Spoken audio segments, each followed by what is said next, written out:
Hey there guys, welcome to my channel. I am Blade Drummer and I am back for another review. To anyone new to the channel, this won't seem new to you, but to anyone who's been following me since the beginning, you definitely know what I got for Christmas. Now I'm here to tell you all about The Mandalorian Season 2, no spoilers. Grab yourself a drink, sit back, and let me tell you all about it. Season 2 of The Mandalorian has accomplished several impressive feats. It improved on what came before with an exhilarating, action-packed 8-episode arc. It gave us a weekly distraction from the hellscape of 2020. It provided setups for no less than 3 spin-offs without detracting from the main narrative. And it pulled off a jaw-dropping cameo that surpassed even the initial Baby Yoda reveal in the series premiere. There's something magical about being able to experience the scope and scale of Star Wars in the comfort of your own home in ways we could never have imagined as kids. As a lifelong Star Wars fan, it's thrilling to see this universe expanding week to week, offering insight into corners of the galaxy that have been mentioned in passing, but never explored on screen with this kind of depth before. There's some necessary character development for our titular hero, forcing him to confront the idea that looking after a child isn't just about physical safety, but also what you teach them about personal responsibility and empathy. Favreau and Filoni has captured the true Star Wars feeling of the original trilogy, along with some small nods to the prequels at most fans' approvals. I don't know what has changed in the boardroom around creating The Mandalorian and when they created the new trilogy, but Disney have seemed to start listening to fans, and as such, it has delivered a masterpiece not seen since the original trilogy. The series has a well-balanced concoction of action, story development, character introduction, and links very well into the canon universe of the Star Wars universe. It has rewrote the rulebook, and from what I've seen so far, it's been a barrel of emotions and unforeseen turnouts of what I can only believe will be an excellent continuation of this series next year and beyond. Season 2 has a lot more story than the first season, which did have a couple of filler episodes that have no reason for being there and they add nothing to the story. But don't get me wrong, these episodes aren't at all bad, they just lack depth. Season 2 just gets everything right, and it had an incredible ending that nearly had me in tears. Oh, baby. How our hero will navigate everything in Season 3, light of everything that's just happened in this season, is a lingering question. And it's pretty exciting from a narrative perspective that there's no predictable path for the show to go from here.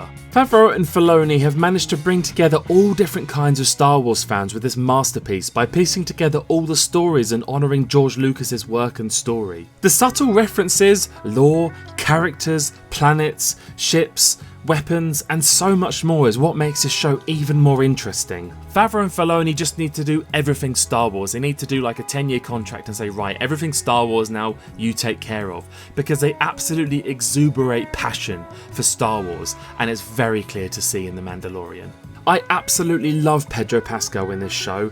I cannot imagine a different person to play Din. He manages to show certain emotions with a helmet on, which isn't exactly easy. Supported by the impressive Gina Carano, Giancarlo Esposito, Katie Sackhoff, Carl Weathers, and so many other top-tier actors, the story of this Mandalorian thrives in success and glory while pleasing many viewers across the globe. The Mandalorian centered on duty, courage, and protection of the innocent. The main character was forced to examine his own traditions and self-made independence to protect the life of a single child. This gave me hope that under the direction of Jon Favreau, Star Wars can continue to live on through these storylines and remain a good source of entertainment for all generations. Compared to 1 or 2 episodes that weren't particularly worth mentioning in Season 1, there's truly not a bad grape in the bunch in Season 2. Each episode helps flesh out the state of the galaxy in the early days of the New Republic, using established characters like Cara Dune and Migs Mayfield, as well as series newcomers, to contextualise the many conflicts and political agendas still simmering even after the Empire has fallen. The characters that have been introduced in this show will absolutely delight the Star Wars nerd inside of you.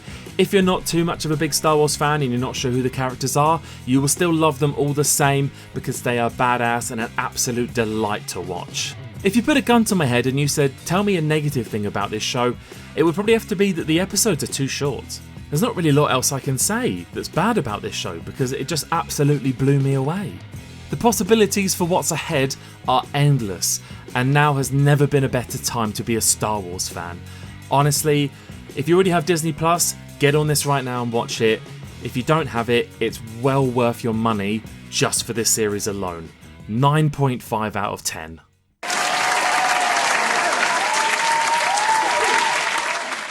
Thank you guys so much for watching this review. If you enjoyed it, go and hit that like button as it is the best way to help me out. If you are new to the channel, hit that subscribe button because I've got plenty more reviews coming your way. Have you seen The Mandalorian Season 2 or are you thinking about watching it? Let me know down below in the comments, I would love to chat to you about it. I have Twitter and Instagram, the links are down below in the description. Go and follow me on there to see what I'm getting up to in the future. Well, that is me done for now. You lot take care of yourselves, stay safe, look forward to my next review, and that is me, out!